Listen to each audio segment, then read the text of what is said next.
ครับอยู่บ่เนาะพี่น้องเอ้ยโอ้ฮัลโหลสบายฮัลโหลดีสบายดีพ่อแก้วอันนี้ไปเนาะอันนี้บ่แซนเด้อเด้อโดยอยู่ไสเนาะตอนนี้อยู่ในบ้านนี่แหละเอาอยู่หน้าบ่เอโดยโดยบ่ได้เข้าไปหาพอดีว่าสิโทรถามเบิ่งเรื่องดินน่ะนะเออโดยอ่าดินลดให้ได้เท่าไหร่เนาะดิน กันบ้านนี่แหละ จังหวะ รถกับ จังว่า เพราะว่าสมมุติคือเฮ็ดหยังเกิดหยังซื้อเนาะคือบ้านกับบัดคอยเชื่อเนาะ อ๋อโดย ก็แม่นอยู่ว่าคือการแบ่งปันให้คนนานาชาติ โดย ทางบ้านเพิ่นสิอนุญาตอยู่บ่เพราะว่ามันเป็นระเบียบของเพิ่นเนาะ อืมในกฎระเบียบนี่คือสมมุติว่าเฮาเป็นคนซื้อดินบุคคลนี่แหละเจ้าของดินก็ต้องเป็นผู้เสียเองอ้าวพี่น้องเอ้ยเงินเบิดตอนนี้น่ะทางว่าแสนมีงบอยู่20,000 บาท20,000แต่ก็ยังบ่ทันได้พอพี่น้องเอ้ยเนาะก็คือเฮาเว้าหั่นแหละก็หลายคนช่วยกันมาสมทบ สมทบกันที่นะแต่ว่าในสมมุติว่าผู้หนึงผู้เดียวมันก็หนักเนาะมันก็หนักพี่น้องเอ้ยแต่ว่าเฮาสมทบกันหลายคู่หลายคนก็อาจจะพออาจจะได้ที่ตอนนี้ให้ทางน้องเพิ่นเนาะถ้าในกรณีแล้วเฮาว่าเฮาบ่แจ้งแจ้งว่างบมี20,000แล้วบ่มีผู้ใดเข้ามาสมทบหรือว่าเพิ่มเติมต่ออีกเนาะถ้าว่าระยะหนึงประมาณโดนเติบสินะถ้าว่าในกรณีว่าบ่มีผู้ใดสมทบเข้ามาช่วยเพิ่มเติมเนาะเรื่องเงินใน20,000นี้เฮาก็จังสิเว้ากันไหมบัดนี้นะว่าเรื่องเฮาก็สิหาเอาเท่าที่กำลังบัดนี้นะชอบคนคั่วไหมจังว่ากันไหมเนาะในกรณีว่ามันจังไดก็บ่มีแล้วสินะสมมุติว่ามีก็ดีไว้เนาะสมมุติว่ามีน้ำอีกกันเลยพี่น้องเอ้ยเนาะว่าเพิ่นสิลดให้ได้ซำใดหั่นนะเฮาก็และก่อนและแนวนี้เนาะคือที่ผ่านมาแหละเขาโดยเรื่องการวัดแทกเนาะโดยก็สิเป็นหลักการของบ้านหรือเป็นระเบียบของเพิ่นตั้งบ่แม่นคือเอาออกมาแทกนี่เขาจะเอานำเฮานี่สิน้อยหรือใหญ่เขาเอาตอนละ1,000 บาทเนาะโอ้เป็นตอนเลยแม่นบ่เป็นตอน1,000 บาทเลยตั้งหากคือค่าเขามาแทกกันนะและบาทนี้แหละหลังจากนั้นล่ะค่าเฮาเสียใบมอบกรรมสิทธิ์นี่มันอิงตามเว้ากันสมมุติว่าภายซื้อบ่เสียหรือภายขายส่วนมากมันก็อยากเป็นฝ่ายขายเนาะเสียนะ ที่ผ่านมาปุ๊บนี่เขาขายปุ๊บนี่ก็เป็นพายผู้ขายที่ได้เสียอันค่าใบมอบกรรมสิทธิ์มอบกรรมสิทธิ์ให้เนาะและบัดนี้แบบนี้แหละมันก็เป็น2วางเนาะคือว่าถ้าว่าเนาะระหว่างผู้ซื้อกับผู้ขายตกลงเห็นดีกันแล้วว่าแทก2คนนี่เนาะแล้วก็โจทย์เมียนจดแล้วก็เอาไปให้เขียนให้เพิ่นเขียนอยู่พุ่นล่ะถือว่าใน1,000 บาทน่ะเพิ่นบ่ได้เอาอันน่ะมันเพราะว่าเขาจาก6แล้วให้ลดเอา55ไป55บ่โดยเรียกว่าได้ไหมตอนแรกว่าจะตั้งใจว่าสิมาโตอันเอา50,000พี่น้องเอ้ยเนาะ50,000ถ้วนนี่นะอยู่ในวาง50,000พอดีพองามว่าซั่นนะพี่น้องเอ้ยเนาะก็คิดว่าได้สินะสิพอลดเลยบ่ตอนแรกคิดว่าได้นั้นเนาะหรือว่าเอาไปสิไปเฮาก็บ่อยากอันนั้นหลายเนาะในระหว่างที่ก็อิงการช่วยเหลือเอา53ไปตัว3น่ะสิสละตัวสิ้นเปลืองให้มันเหลือตัวศูนย์ใหญ่จ้ะบ่แล้วก็เฮาก็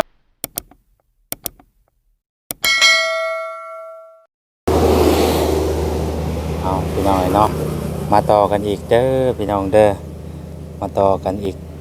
คลิปที่2เนาะอยู่ในช่องเบาแสนบ้านเฮาบัดนี้พี่น้องเอ้ยเนาะรอบเช้านี่ก็แจ้งพี่แจ้งน้องไปแล้วเนาะว่างบซื้อที่ซื้อทางของทางไอ้สิงห์เนาะไอ้น้องสิงห์พี่น้องเอ้ยเนาะมีอยู่ 20,000 บาทเนาะถ้าว่าท่านใดที่อยากสมทบเข้ามาเพิ่มเติมทางใดก็แล้วแต่พี่น้องเอ้ยผู้เล็กผู้น้อยก็ยินดีพี่น้องเอ้ยเนาะเพราะว่าที่น่ะแม่น60,000 บาทแต่วันนี้ทางบ่แสนสิโทรไปหาทางเจ้าของที่เพิ่นก่อนว่าเพิ่นสิลดให้เฮาได้บ่ในราคา50,000 บาทเนาะแล้วก็เรื่องพักเรื่องเช้าก็ทางบ่แสนได้ถามทางน้องเพิ่นแล้วว่าอยู่ได้อยู่บัดนี้พี่น้องเนาะบ่มีปัญหาหยังถือว่าโอเค เนาะเฮาก็สิถามไทยเรื่องราวพี่น้องติดตามเบิ่งนํกันพี่น้องเอ้ยเนาะสบายดีเด้อสบายดีพ่อแม่พี่น้องเบิดสุขสู่คนพบพ่อกับซ่องบ่าวแสนคือเก่าอีกแล้วเนาะเอาในเฉพาะคลิปนี้ก็ทางบ่าวแสนสิโทรหาทางอันเจ้าของที่เพิ่นก่อนบ่ฮู้ว่าเพิ่นสิรับสายหรือบ่เนาะพี่น้องเอ้ย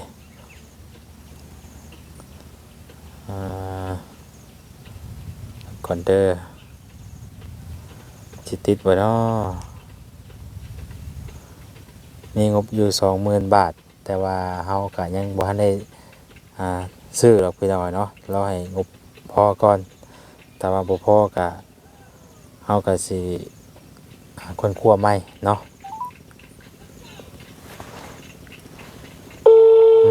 ติดแล้วเนาะ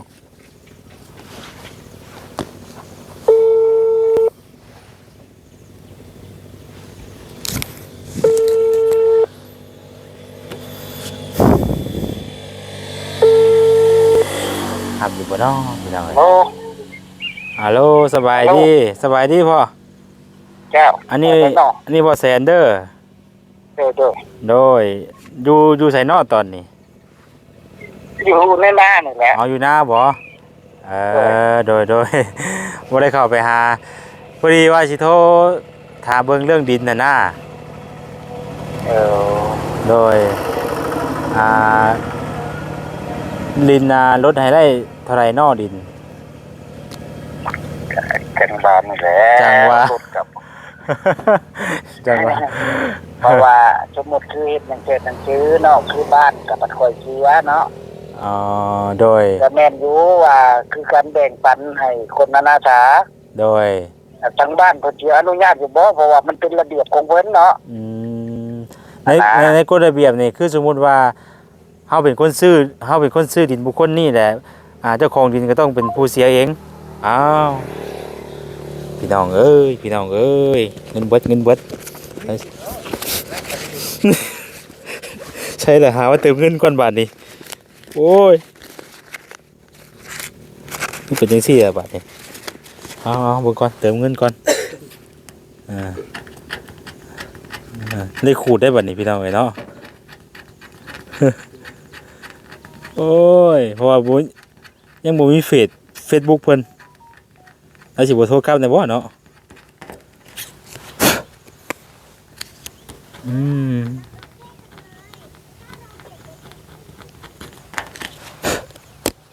เก็บเงินก่อนพี่น้องแป๊บนึงยันบังเอิญกับโทรศัพท์เราบ่มีเงินอีกนะเดี๋ยวนี้นะ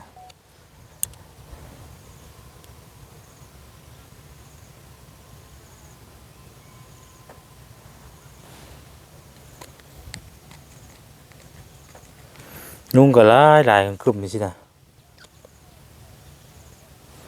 สแกนก็บ่ได้บาทนี่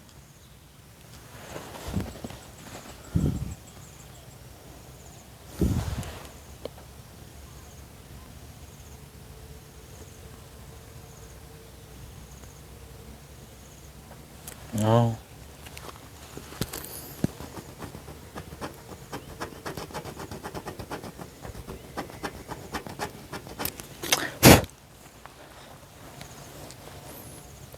หนึ่งเลยพี่น้องเด้อกำลังสิเข้าเรื่องเนาะคือมาไว้เบิดว่าแต่เงินก็ได้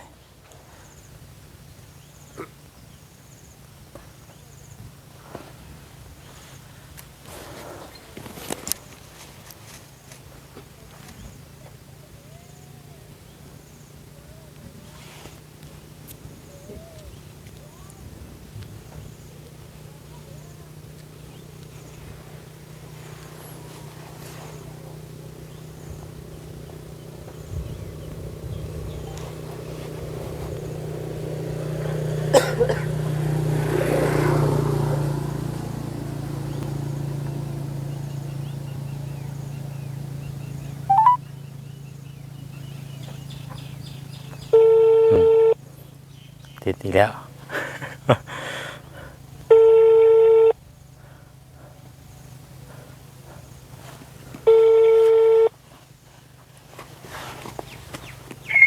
ฮัลโหล โดยพ่อ อันเงินเบิดเมื่อกี้นี่ อันเจ้าออกมาพี่บ่คันว่าออกมาพี่ก็สิออกไปลมน้ำอยู่พุ่นมันจังสะดวกคั อ๋ น อ ว่านะ ก็ตอนนี้ก็อยู่นี่แหละอยู่ที่ของอันอายุหมองนี่แหละหมองพักหมองเช้าเพิ่นนี่อันน้องสิงห์เพิ่นนี่แหละตอนนี้น่ะ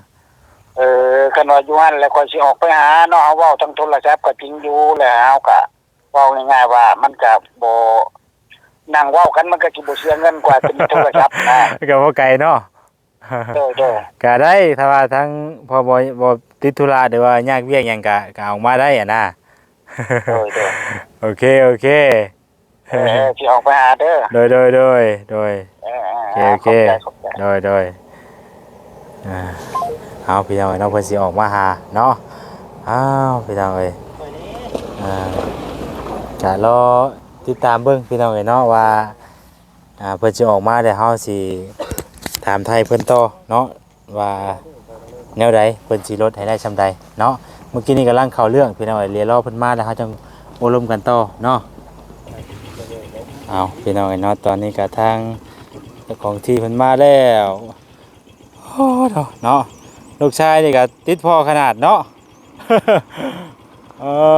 พี่น้องเอ้ยติดพ่อขนาดเลยสบายดีพ่อสบายดีเด้อสบายดีโดย ประมาณ กำลังมามื้อนี้กำลังมาแต่ช่วงเที่ยงพุ่นแหละฮอดแต่ช่วงเที่ยงพุ่นแหละก็ได้ว่าโทรถามเจ้าของที่เพิ่นก่อนว่าเพิ่นสิ กำลังว่าสิเข้าไปเอาน้ำ อ๋อ จะเอาน้ำมาส่งเขาว่ามือใหม่โอ้ยน้ำ เออ เขาไปเอาอยู่ในบ้าน โดยครับผู้ดีอยู่ผู้ดีเนาะโอ้ยุงพี่น้องเอ้ยเนาะยุง โอ้มันขึ้น โอ้ต้องกินจนอิ่มมื้อนี้มื้อกินนี่ก็ยุงลายอยู่ใกล้ป่าใกล้หลอนเนาะ จะน้อยขึ้นแม่นบ่ว่า โคตรว่าพี่น้องเอ้ยเมื่อกี้เนี่ยก้นต้นตรงๆไปอันนี้เนาะเอาก็ได้โอ้ได้ล้มเลยก็เดี๋ยวไปเข้าไปนั่งอยู่ในก่อนก็ได้ปะเดี๋ยวถามทั้งอันน้องสิงห์เพิ่นน้ำกันเลยให้โอ้ล้มกันน้ำเพิ่นเลยใกล้เพิ่นเลยเนาะสบายดีเด้อให้นี่ว่าตาว่าเฮา ฉันบ่จ้ะนึกว่าบ่ตาบ้านสวนนะเปลี่ยนชื่อไว้แล้วเด้อเจ้าเด้อ มื้อเจ้าเข้าไปบ้านจักโอยโทรเลย โอ้ย เช้าเฮ็ดบวกว่ะ ได้แล้วบ่กล้ายังน่ะได้แล้วบ่กล้าน่ะ ได้แล้ว บ้า บ้านนะบ่จัก ก็เริ่มแล้วเริ่มบ้านเริ่มไทยฮุดอย่างนั้นแม่นแล้ว มีความแตก โดยเดี๋ยวค่อยเอารมณ์กับอันเจ้าของที่เพิ่นก่อนเด้อ เอาตามสบาย โดยมาหยอกเพิ่นพี่น้องเนาะบ่ได้พ้อกันโดนใช้ลองชิงเพิ่นอยู่บ่ ทางใด เนาะตัวนี้ก็ฮือขึ้นไปมันแจ้งก่อนเนาะ ไผจะมาเช้านี่คือได้ยินเสียงปากโวโวมีไผเข้ามา ลายอยู่ เออ แต่มันหลายคนเข้ามาอยู่แต่เศร้าผู้ คนบ้านเฮานี่ บ่นะก็แบบเดียวกันนี่แหละ มาแบบเดียวกันพี่น้องเอ้ยเนาะ ได้ยินเสียงป้าเพราะว่าเลาะขึ้นมาหั่นแล้วขึ้นมาหาบึงเฮ็ดว่ะก็ได้ยินเสียงปากเสียงปะตัวไปบ่ว่าเพิ่น แสดงว่าเขตนี่ป้าเฮ็ดได้นี่เนาะ มันมีบ่อนออกบ่อนบ่หลอกไปเบิ่งกันแล้วบ่อนนั้นมันเหลือหั่นนะ มันเหลือกะหารับเนาะโดยพี่น้องเอ้ยสบายดีน้องสิงห์โดยพี่น้องเอ้ยพากันอยู่นี่แหละแต่เช้าพู้นเนาะกำลังโทรไปหาเมื่อกี้นี่เนาะอันยันว่าติดธุระอหย่างยันว่ามาบ่ได้อะนะก็เลยว่าสิโทรไปถามมึงก่อนว่านะพี่น้องเอ้ยเนาะก็เลยโทรถามว่าเรื่องกำลังสิเข้าเรื่องเมื่อกี้นี่เงินมันเบิดก่อนเนาะกำลังสิเข้าเรื่องเงินเบิดก่อน ยังมากะเฮาก็บ่แม่นหยังเนาะ ก็เลยว่าสิโทรถามไปว่าเรื่องราคาดินน่ะนะว่าสิลดให้ได้ซำใดนะก็เลยมาถามเบิ่งก่อนเฮาก็ต่อรองเบิ่งก่อนเนาะแล้วก็สิแจ้งงบนะสิแจ้งงบที่ว่าน้ำเฮาตัวนี้น่ะมีเท่าไหร่นะพี่น้องเนาะก็เมื่อวานนี้เฮาก็ยังบ่ทันได้ว่ามีเท่านั้นมีเท่านี้เนาะแต่คือตอนนี้น่ะทางบ่แสนมีงบอยู่ 20,000 บาท20,000แต่ก็ยังบ่ทันได้พอพี่น้องเนาะก็คือเฮาเว้าหั่นแหละก็หลายคนช่วยกัน เดี๋ยวมาสมทบ สมทบกันที่นะแต่ว่าในสมมุติว่าผู้หนึงผู้เดียวมันก็หนักเนาะมันก็หนักพี่น้องแต่ว่าเฮาสมทบกันหลายคู่หลายคนก็อาจจะพออาจจะได้ที่ตอนนี้ให้ทางน้องเพิ่นเนาะถ้าในกรณีแล้วเฮาว่าเฮาบ่แจ้งแจ้งว่างบมี 20,000แล้วบ่มีผู้ใดเข้ามาสมทบหรือว่าเพิ่มเติมต่ออีกเนาะถ้าว่าในระยะหนึงประมาณโดนเติบสินะถ้าว่าในกรณีว่าบ่มีผู้ใดสมทบเข้ามาช่วยเพิ่มเติมเนาะเรื่องเงินใน20,000นี้เฮาก็จังสิเว้ากันไหมบัดนี้นะว่าเรื่องเฮาก็สิหาเอาเท่าที่กำลังบัดนี้นะชอบคนคั่วไหมจังว่ากันไหมเนาะในกรณีว่ามันจังไดก็บ่มีแล้วสินะสมมุติว่ามีก็ดีไว้เนาะสมมุติว่ามีให้พอก็ดีนะแต่วันนี้ก็เลยว่าสิลองต่อเนาะต่อนำเจ้าของที่เพิ่นได้ขอว่าซั่นนะเนาะ ขอนำอีกกันเลยพี่น้องเอ้ยเนาะว่าเพิ่นสิลดให้ได้ซำใดนะเฮาก็และก็เลยแนวนี้เนาะคือที่ผ่านมาแหละเขาโดยเรื่องการวัดแทกเนาะโดยก็สิเป็นหลักการของบ้านหรือเป็นระเบียบของเพิ่นตั้งบ่แม่นคือเอาออกมาแทกนี่เขาจะเอานำเฮานี่สิน้อยหรือใหญ่เขาเอาตอนละ 1,000 บาทเนาะโอ้เป็นตอนเลยแม่นบ่เป็นตอน 1,000 บาทเลยตั้งหากคือค่าเขามาแทกนะและบาทนี้แหละหลังจากนั้นราคาเฮาเสียใบมอบกรรมสิทธิ์นี่มันอิงตามเว้ากันสมมุติว่าภายซื้อบ่เสียหรือภายขายส่วนมากมันก็อยากเป็นฝ่ายขายเนาะเสียนะที่ผ่านมาปุ๊บนี่เฮาขายปุ๊บนี่ก็เป็นภายผู้ขายที่ได้เสียอันค่าใบมอบกรรมสิทธิ์ให้เนาะและบาทนี้แบบนี้แหละมันก็เป็น2วางเนาะคือว่าถ้าว่าเนาะระหว่างผู้ซื้อกับผู้ขายตกลงเห็นดีกันแล้วว่าแทก2คนนี่เนาะแล้วก็โจทย์เมียนจดแล้วก็เอาไปให้เขียนให้เพิ่นเขียนอยู่พุ่นแล้วถือว่าใน 1,000 บาทน่ะเพิ่นบ่ได้เอามันเพราะว่าเขาขายกันอยู่พุ่นคือกันบัดนี้ค่อยมาขายตอนนี้ก็คือกันขาดในกรณีว่าให้เพิ่นนี่มาวัดมาแทกให้ปุ๊บนี่เฮาต้องได้เสียเลยเสีย 1,000เลยแม่นสมมุติว่าเฮาวัดแทกกันเองได้สมมุติว่าเฮาวัดแทกกันเองได้เท่านั้นเท่านี้แหละเฮาจดเมียนว่าตะเว้นตกติดหยังตะเว้นออกติดหยังติดใต้ติดเหนือติดหยังแล้วยาวเท่าใดกว้างเท่าใดนานโลดบูลงให้เพิ่นเซ็นให้นะแล้วเฮาเขียนแล้วแหละเอาไปให้เพิ่นแล้วเพิ่นเซ็นเป็นหยังเลยถือว่าเว้าง่ายก็คือว่าค่าเสียใบมอบกรรมสิทธิ์ก็คือว่ามีแต่ข่อยเสียอันน่ะแล้วบ่ได้เสียค่าวัดแทกค่าวัดแทกต่างหากกันบ่แม่นค่าวัดแทกต่างหากกับค่าเซ็นนี่มอบกรรมสิทธิ์ต่างหากแม่นเป็นเท่าไหร่ซะบัดนี้ชุมว่ารวมทั้งเงินค่าวัดแทกกับมอบกรรมสิทธิ์ก็จังว่าในภาคส่วนแต่ว่าดินตอนน้อยนี่สิว่าได้ตัวมอบกรรมสิทธิ์นี่มันอีกตามเนื้อที่ดินบ่สิแม่ประมาณนั้นบ่หรือว่าเป็นตอนเพราะว่าค่ามันออกใบขอบทองมันก็เป็นระเบียบใหม่ออกมาเนาะแต่ก่อนน่ะสักเป็นตอนแต่เดี๋ยวนี้มันสิออกมาแบบใดเนาะเฮาก็อิงใส่เงื่อนไขสมมุติเฮาไปเฮ็ดเนาะอันนี้เงื่อนไขในการแบ่งปันให้ว่าง่ายว่าคนไร่ที่พึ่งแล้วก็มีคนที่มาซื้อให้เนาะอันนี้ก็สิไปบีบเอาลีก็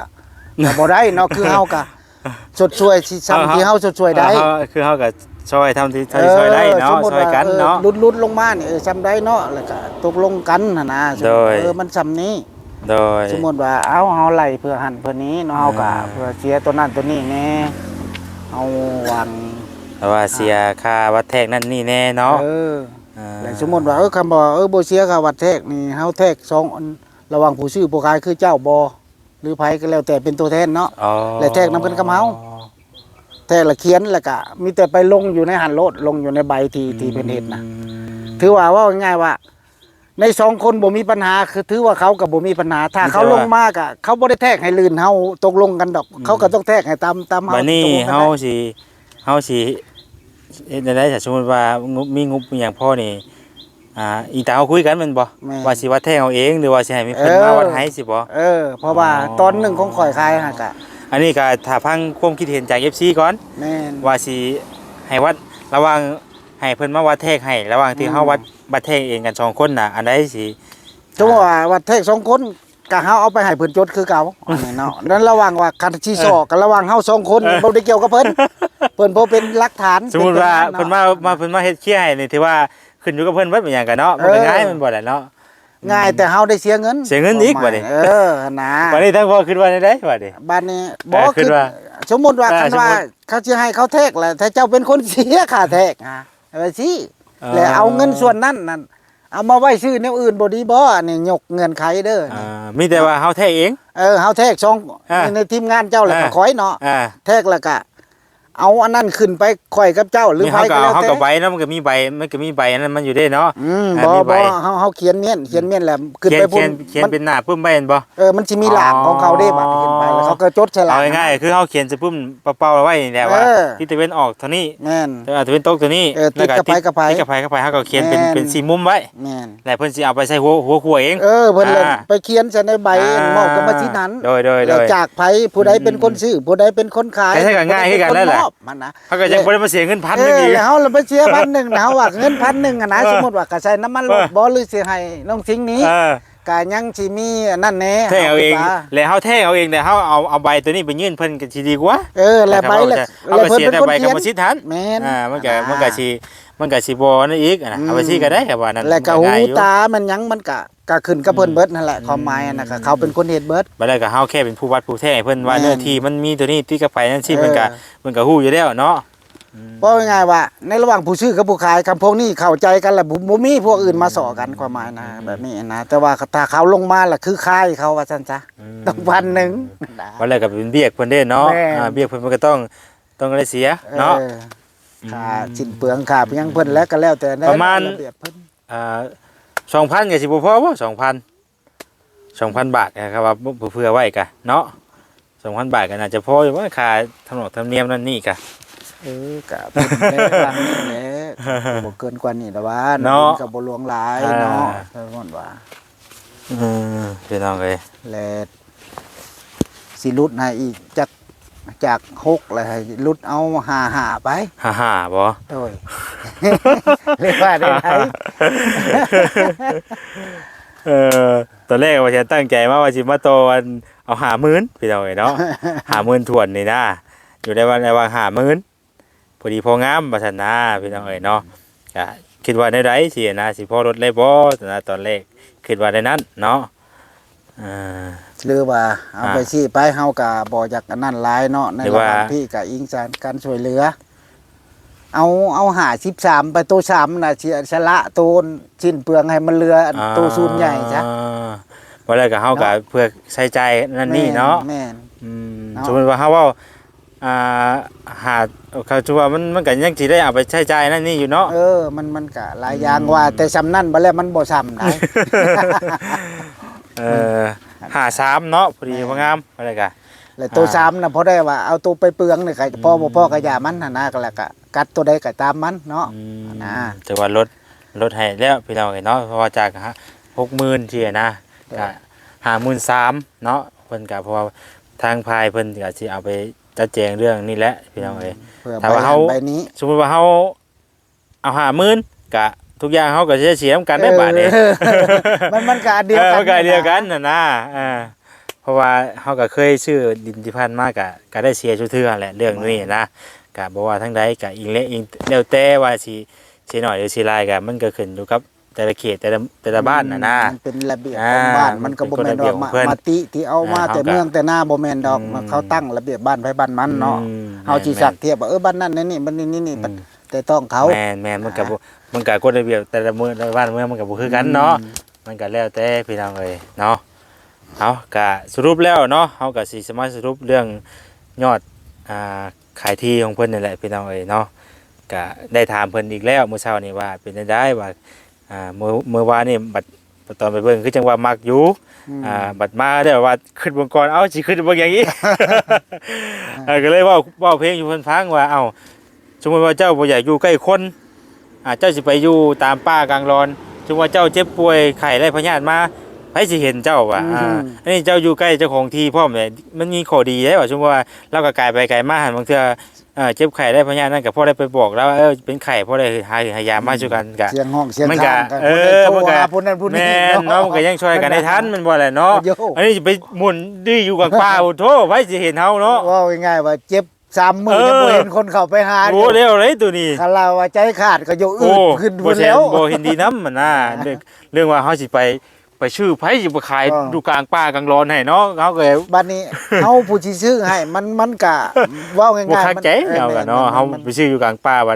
แม่นอยู่ว่าเราความหมายแล้วว่าอยากอยู่แบบเงียบๆแบบบ่นั่นน่ะแต่ว่าก็เฮาก็ต้องเห็นเฮาต้องเบิ่งในมุมนี้นำ แม่ นะ มันเรื่องความปลอดภัย เรื่องความปลอดภัยเฮาบ่คิดเห็นว่าสมมุติว่าอยู่ใกล้พ่อแม่นบ่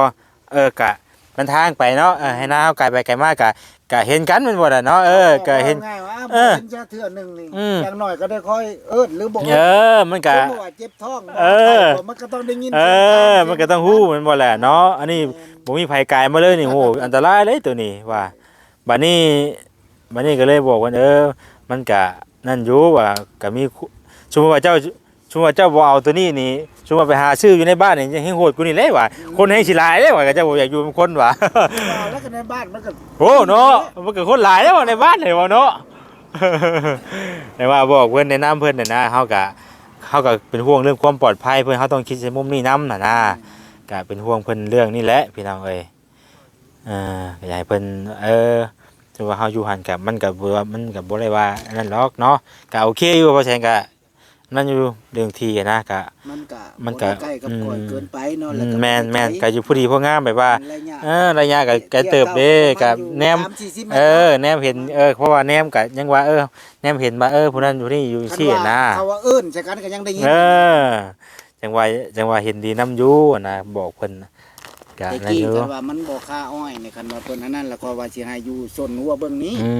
แต่มัน ม บัดค่าตัวนี้แหละ อืม สมมุติว่าตกลงว่าสิเฮ็ดสิหยังสมมุติว่าทางเจ้าปลูกปรับไปค่าอ้อยมันบัดสิไปเกะกะกับอันนั้นแล้วมันสิบ่งามมันนะ ซอยผู้หนึ่งบัดให้เสียผลประโยชน์หรือว่าเขาบ่คักใจนั่นแหละ เพราะว่ามันอยู่ในระหว่างที่ว่าเฮาอันนั้นกับเพิ่นอยู่เนาะ ขาดแล้วบัด อ่า บ่เป็นหยัง แต่ว่ามันวิทย์แล้วก็บ่เป็นหยังเนาะ แม่น อ่า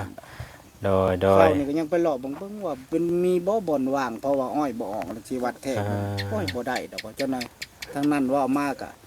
พอดีมันบ่งามคน กะมันอยู่มันก็หายากลงมาหน่อยนึงก็เอาง่ายก็จากขอบอ้อยน่ะลงมาหน่อยนึงนะดุดลงมาหนึงแบบว่า บ่อันนั้นก็ได้สมมุติคือตัวนั้นน่ะ อ่า ถ้าว่าเฮายับขึ้นมาเนาะโดยที่เฮาชมไส้นี่เฮาต้องใส่ขอบเบื้องนั้นก่อน อ่า และเบื้องนี้บัดเฮาก็บ่ได้ปลูกเต็ม อ่า ดินเนาะจากสมมุติว่า15เนาะเฮาปลูกเนี่ยมันขนาดความกว้างมัน แม่น สิได้ มันก็ยังหลายอยู่แล้วอะนะ มันก็ต้องและส่วนที่เหลือมันถ้าว่าเฮาแทกกวมมาน่ะแถวอ้อยเขาแถวหนึงสมมุติว่า อืม แล้วเพื่อเขาตัดอ้อยเพื่อยังเฮาจังเฮ็ดก็ได้ อืม เฮาก็เฮ็ดตัว เฮ็ดไป บ่อยู่บ่เช่าพี่ แม่นเอาก็อยู่ไปก่อนก็ได้ เออ บ่เป็นหยังพี่น้องชาวเพิ่นตัดอ้อยอย่างได้เนาะ บัดนี้สมมุติว่าเฮาสิอยู่เนี่ยเฮาอยู่เบื้องนั้นมันก็อยู่ได้ อืม มันเฉพาะว่านั่นมันก็กว้างอยู่ โดย แต่ว่าการที่ขยายในขนาดสิยับขึ้นมาจากหน่อยจากว่ากลัวมาจุดของอ้อยอะนะแต่ว่าถ้าเขาตัดก่อนแต่ตัวนี้เขาอยู่ไว้ท้าหรือว่าเขาชิกลงหลุม สิลงมาลุมพี่ก็ได้ให้มันคือเอาง่ายคืออยากให้มันวิดไปเลยก็ได้สินะก็ได้เนาะ ดิน อ่า มันยังยัง บ่อยากเอาไปเกี่ยวข้องกับอันอ้อยนั่นก็เอาลงมาพี่ก็ได้อ่า แต่บัดนี้คืออันโชคในหันเนอนหลังจากว่าเบิดสัญญานี่ข่อยก็สิเอารถน่ะมายุเพราะว่านี่ยุทมอยู่แล้วเพราะว่าตะกี้หันคลองตัวนี้มันไหลลงไปแล้วมันจืดเข้าหันแล้วน้ำจะคลองแต่เอาทางเอาลงนี่ แล้วมันเป็นต้น มัน น่ะ ไหลลงไปหันเนาะ มันโตเลยโตจองปีหมดมันเลยเจือน โอ้อันนี้จักปีเพิ่นมาเซานี่เพิ่นมาเซาจักปี เป็นปีบ่เช่นเป็นปีบ่ เศร้าในลักษณะว่าปลูกมันว่าปีต่อปีตะกี้หมอแล้วขอ2 ปีบัด2 ปีอะปี2024เนาะ24หมอเศร้าแล้วพัดบ่ได้ปลูกมาปลูก2025 โอ้ แล้วก็ถือว่า2026ปโลงมันก็เบิด โอ้ ถือว่าตัดน้อยแล้วก็แล้ว แสดงว่าอีกปีนี้เนี่ยมันเบิดเนาะ ตัดน้อยแล้วก็เบิดคนบ่ได้ให้ปลูกหลายเพราะว่าแต่ก่อนน่ะข่อยไทยละไทย15,000 บาทค่าไทย โอ้ ไทยเอานั่นออกนะแล้วมาว่าสิปลูกมันตัวเองก็คนบ่หลายพัดลูกก็น้อยก็เลยบ่ได้เฮ็ด เฮามีที่อยู่แต่เฮาประเทศบ่ได้เนาะ แต่ไทยป้าซื่ เอ อ อ ๆวันนี้เมื่อหมู่มาอันขอเซาปัดดีกว่าสิป้าให้ แม่น คงไม่ ดิน ขึ้น บ่ได้แม่นเฮาก็ให้มัน เออ ให้เพิ่นเช่าไปเนาะ เออให้เพิ่นเฮ็ดเพิ่น ให้กูเฮาป้าไว้ละล่ะเนาะ มันสิหกอีก อืม ก็บ่ได้ลวงลายหากมันหามันมามีเงื่อนไขที่เฮาเฮ็ดบ่ได้แล้วยันมันหก เฮากับป้าให้เพิ่นเช่าไปเนาะ แม่นแล้วบัดนี้หมอก็ว่าคันเฮาเช่าแล้วเฮาเฮ็ดหัวนี่เฮาสิให้เลยหัวขายเฮ็ดใหม่ อ๋อ เฮาสิปะก็เลยคิดว่าก็ใครก็บ่ได้หยัง ทั่วไปเกินให้อีกเนาะเออ รักแรงมันบ่แลกจังซ่อมแซมเอาว่ะ โดย นี่ก็ป้าเดินละล่าละไทยละล่าละ15,000 บาทก็ไทยซื่อๆ บ่ได้เฮ็ดหยังเนาะ ไทยแล้วกกไม้มันก็ขึ้นโยโกจำมันนี่ก็มีแหน่กกที่กกหยังในหุ่นมันขึ้นนี่แหละ โดย ก็เลยว่า อืม ก็เลยว่าเอา ให้เป็นเฮ็ดก่อน เอากะจังซั่นแล้วฉันเลยพอเด้อจังได๋เฮาก็ได้คำตอบแล้วมื้อนี้เนาะกะจาก 60,000 เพิ่นก็ลดลงมาให้ 53,000 53,000ก็ในอีก 3,000ก็เพิ่นก็สิเอาไปใช้จ่ายในส่วนคือเฮานี่คือเฮาจ่ายปุ๊บแหละเฮาบ่ได้ยุ่งเกี่ยวหยังเลยเนาะ53,000ปุ๊บก็คือทั้งพอจัดการเองเรื่องอันค่านั้นค่านี้น่ะเนาะ เฉพาะบ้าน โดย เฮาเฮ็ดหนังสือนี่เฮ็ดเฉพาะบ้าน โดย บ่แม่นสิว่าเฮ็ดออกมาแล้วนี่ขอยอยากได้ใบขอบทองจังซี่มันบ่เว้าได้ตัวนี้มันสมมุติอยากเป็นนั่นแหละตัวเจ้าต้องเฮ็ดเองแต่ละเส้นหยังที่เกี่ยวข้องกับ แม่นตัวนี้ใบขอบเรื่องใบขอบทองน่ะมันนั่นเราต่างหากแล้วตัวนี้นะมันก็ต้องได้เฮ็ดต่างหากอยู่แล้วตัวนี้นะเพราะว่าเฮาซื้อดินแยกออกมาแล้วถึงเวลาก็ต้องได้บัตรแทกแต่เพิ่นฮอดเวลาเพิ่นมาบัตรแทกแล้วเพิ่นก็สิเฮ็ดให้ต่างหากตัวนั้นน่ะมันเป็นอย่างนั้นพี่น้องเอ้ย จังได๋ยันว่าบ่เข้าใจจังว่าหนังสือนี่มันฮ้อนหานอนนั่นบัดสิมาสอกันในนี่แหละว่าให้กันฟังโลเนาะหนังสือนี่ เฮาก็คุยกันให้เข้าใจก่อนเนาะถือว่ามอบกรรมสิทธิ์ขันบ้านแล้วในขันบ้านมันยังได้คอยเสียเอง แต่ว่าดินนั้นตัวที่ว่านี่น่ะมันมีใบนั่นข้างในแม่นบ่มีใบขอบท้องขอบหยังอีกข้างในเลยเนาะ มีเบิดมีจุนก็มีเพราะว่าอยู่บ้านน่ะก็มีเพราะว่าคอยออกใบขอบทองช่วงออกโครงการนี่เด้ โอ้ ออกจะเบิด ออกไปเบิดเลยเนาะ แล้วยังจุของน้องบ่ทันออกก็2-3 คนก็เฮ็ดได้มันบัดนี้สิมาออกน้ำลังนี่มันแพงแบบจ้างมาออกต่างหากตะกี้ก็ธรรมดามั มันอยู่ในช่วงแม่นพี่น้องเอ้ยเอากะจังเฮาจังค่อยเว้าไปตัวนั้นเนาะมันเฮาซื้อเรียบร้อยแล้วกะตอนนั้นมันก็ต้องตามมาทีหลังอยู่แล้วเพราะว่าดินไผก็คือดินบ่ใช่เคยซื้อกะสมมุติว่าเฮาอยากได้ใบขอบทองเฮาก็บัตรแทกแล้วก็ต้องได้เสียเงินอีกคือเก่าแหละบ่เกี่ยวกันกับตัวเฮาซื้อนี่เด้บ่เกี่ยวกันเฮาเฮ็ดอันว่าซื้อขายนี่พี่น้องเอ้ยเนาะเขาต้องได้บัตรแทกหรือว่าเฮ็ดใบอันต่างหากตัวนั้นน่ะนะ มันก็สิได้มา มันเป็นอีกส่วนหนึ่งเด้ตัวนั้นน่ะฟังหลักมันเป็น มันบ่ตัวเฮาเฮ็ดนี่เฮาสิมีใบมอบกรรมสิทธิ์เนาะมอบใบกรรมสิทธิ์ดินนี่ให้ผู้นี้เนาะซื้อขายหั่น ใบซื้อขายใบมอบกรรมสิท มี ธิ์ สองใบแม่น บ่ ตัว ใบ นี้ เดียวนี่แหละใบมอบกรรมสิทธิ์ก็คือใบซื้อขาย อ๋อมันก็อยู่ในเดียวกันเนาะ แล้วเขาก็บอกว่าทิศนั้นตอนนั้นแมททิศนั้นตอนนั้นแมทแล้วก็ติดผู้นั้นติดผู้นั้นเขาเขียนระบุลงมา โดยเอาจ้ะโอเคจังว่ากันเด้อถ้าว่ามีความคืบหน้าใดๆแล้วว่าเสียนสิโทรบอกเด้อถ้าว่าพร้อมเมื่อใดแล้วก็ถ้าว่างบเฮาพอเนาะหรือว่าสู่พ่อเฮาก็จังสิติดต่อหาทางพ่อถ้าว่าเอ้าจังใดก็มีแต่ 20,000 โคโดนี่เลยก็ ก็จะเฮาจังว่ากันบัดนี้เนาะเฮาก็เฮ็ดได้จ้ะเฮาก็ตามกำลังเพิ่นผู้ใหญ่ก็เนาะบ่ว่าเพิ่นเพิ่นก็เป็นคนเฮ็ดเวียกเฮ็ดงานทำมาหากินคือกันกับเฮานี่แหละเพิ่นก็บ่ได้ถึงขั้นว่าร่ำรวยหรือว่ามีอีหลีหันนะก็มีพอได้อยู่ได้กินก็อยากแบ่งปันเพิ่นก็น่าเท่าที่กำลังเนาะแต่บัดนี้ถ้าว่าท่านใดที่ว่าเพิ่นอยากสมทบเข้ามาทางใดก็แล้วแต่ผู้ใดเล็กผู้ใดน้อยแหละเฮามาแจ้งว่าข่อยมีเท่านั้นมีเท่านี้แล้วก็เฮาก็จังมารวมกันสิเนาะถ้าว่าบ่มีแท้ๆเฮาก็ยังคุยกันใหม่อีกตัวนี้เนาะโดยพี่น้องเอ้ยไปซะเนาะจังไดก็ขอบใจหลายๆเด้อเนาะยังอีก20,000เนาะ20,000ก็ยังอีกอันเท่าไหร่บัดนี้33,000เนาะแน่นอนเนาะอีก33,000 เอาพี่น้องเอ้ยเนาะจังไดก็สู้ๆอดเอาเด้อน้องเด้อโดยอดเอาเนาะก็ได้หุ้งเลยดิ โดยโอ้กลางคืนมาเนี่ยหุงเมาแล้วเด้อห่าแจ้งคักกว่าหยังบาดนี้เพิ่นว่า โอ้อ้อมมันนี่บัดเนื่องอยู่ในนี่มันแห้งแจ้ง โอ้ยมุงเพิ่นไหม้ได้นี่น่ะว่านั้นมัน พื้นใหม่อีกตัวนี้ พื้นไหม้มาชวมกันเลยแหละมันสิไหลเลยบาดนี้เพราะนั้นมันฝนตกแล้วมันไหลเข้าไปในได้มื้อน่ะมันบ่ได้บาดนี้มันบ่ได้รอดพื้นน่ะมันลวงเลยบาดนี้ ตัวนี้ใช้บัตรมันพระแม่น บ่พลาดแล้ว คักแล้วบาดนี้น่ะมองอยู่เพิ่นน่ะเพิ่นแล้วว่าคันว่าเฮาได้ที่ได้ทางเฮาก็จังว่ากันบาดนี้เฮาสิยุ่งง่ายไปแบบใดก็จังว่ากันตัวนั้นเนาะให้ฮอดมื้อนั้นก่อนพี่น้องเอ้ยรุ่นไปนำกันแล้วเนาะ จะได้ง่ายได้ช้าก็เอาก็แล้วแต่ทางแม่ตามบุญวาสนาด้วยว่าตามทาง FC เพิ่นช่วยๆและตามกำลังพี่น้องเอ้ยคือเฮาก็เป็นอยากช่วยเพิ่นนั่นแหละเต็มที่อยู่แต่ว่าก็ตามงบประมาณนั่นแหละเนาะโดยไปซะเนาะพ่อเนาะจังได๋ก็ขอบใจหลายๆเด้อที่มาในมื้อนี้เนาะก็เรื่องราวก็รอติดตามเบิ่งนำกันพี่น้องว่าสิเป็นจังไดเนาะ โดย